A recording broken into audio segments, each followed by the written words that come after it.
color, dude. It has like a little gray in it and stuff. Yeah, it does. Hey, what's up, guys? It's Rob. Got buddy Jim here again. We're doing round 2 on the intercooler installation. So if you see all the other video, we tried installing the KillerB intercooler, and we had a little fitment problem. It was actually hitting the banjo bolt on top of the slave cylinder. It's right underneath the intercooler.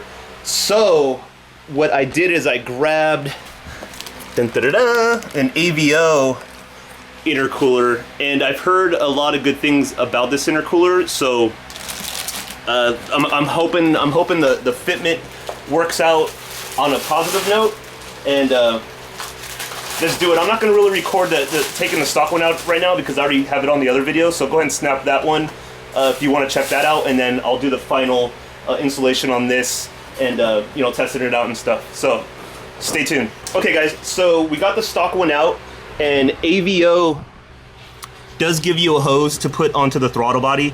I did have the Perrin one there before, but obviously I want to use the AVO one if I'm running the AVO intercooler. And this is the banjo bolt on top of the slave cylinder that was giving us issues on the KillerB.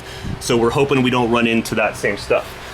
So here's the AVO intercooler, and you can see it still implements the rubber bushings that would come on the stock intercooler, and they still give you the provisions for the mounting on the plastic cover. So it's really hot in here today. Me and Jim trying to get this done as fast as possible because it's like 110 degrees, it feels like. So we're gonna put it in. We don't have Nick here to help with the filming like last time, so I'll try to get a good angle for you guys because it's gonna take both of us to kind of finagle this thing in here. And I'll let you know if there's any fitment problems or any concerns, and then we'll start her up and see how it performs, check for any leaks, and then we'll go from there. So stay tuned. Now I've been reading, do this side first. All right. To get it in this. Right.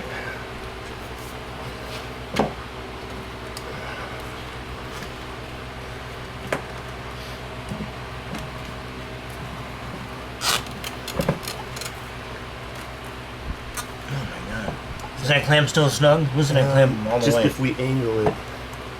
I can. Oh, yeah. Give me the other. Yeah. That's the 8mm? Yeah, I got it. Okay, so. I'm going to give you a little. There we go. Okay, it's in on here. Okay, I almost have to rotate this. Come look at it real quick. Okay, well, I can. You see, I have a gap right there. Did you leave it loose? Or you snug it up? I tightened it up right there because I thought, so the angle on that isn't right. Isn't what we had thought. I think we need to rotate this. Take it. Okay, guys, so I don't record a lot of it, but Jim's finishing the throttle body hose. So let me tell you what we did in the order of. So this one fits a lot better than the other one that we tried to put in. It pretty much dropped right in once you have it set correctly. I will recommend if you pull the charge pipe out a little bit, it gives you a little bit of room. So we took it off this tab, not really because we wanted to, but just it kind of just worked out that way. And what I did is we mounted this hole first to kind of stabilize everything, and then moved to the right. So we got this snugged up in there. We put the mounting bracket on, and then the hard part is correlating the throttle body hose to how the inlet is facing. So what Jim did was, while it was on, he would spin this throttle body hose, I don't know, just a little bit at a time, right? Yeah, just I'm rotating it while you're fussing with the passenger side. It's a two-person project, no doubt. Yeah, it's a two-person. One person would almost lose their mind trying to put this in by themselves. I mean, it's possible, but it would definitely be a little bit of a headache. Overall, I'm really happy. It looks good. We haven't tried to put the plastic top on yet. I think we're going to start it up first and just check for any leaks and stuff, and make sure everything's tightened up correctly. So we're going to do that right now, and then as soon as I start it up, I'll put it back on you guys.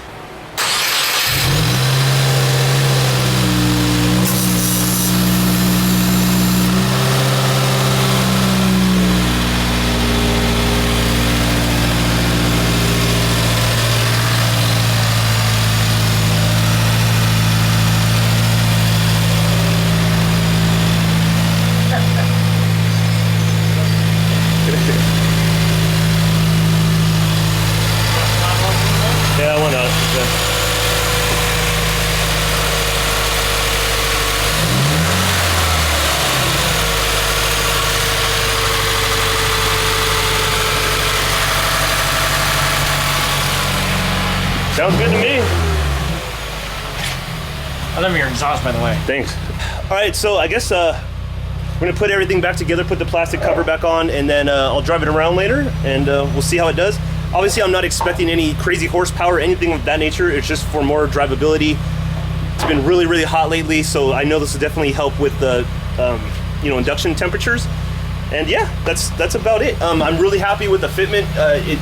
It was a little tough, but I guess with any aftermarket style part, you're gonna have a little finagling you have to do. But overall, I'm really happy. It turned out fitment was pretty good. Hey, welcome back. So I drove it around for a little bit just to make sure everything was cool.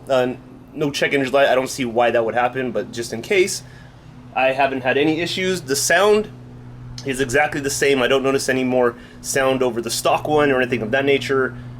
So pretty much what this upgrade was for was just to get more efficient boost levels, obviously lower intake charge, and just more efficient cooling overall.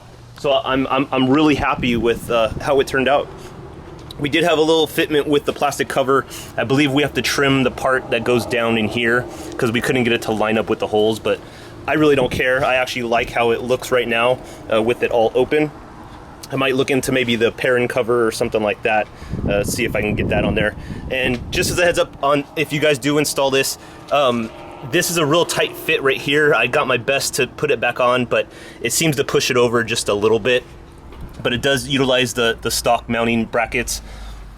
So make sure you tighten those back up, and everything's buttoned up nice. And then, like I said before, just make sure you angle the throttle body coupler correctly, because on the first time we were installing it, we had it turned a little bit wrong and it wouldn't mate up correctly. So that was about it. But overall, I'm really happy, guys. This is a good upgrade for the WRX that I'm really happy about. I'm gonna send the KillerB one back. I just wanted to hold on to it to kind of see the difference between them. And this one fit really good.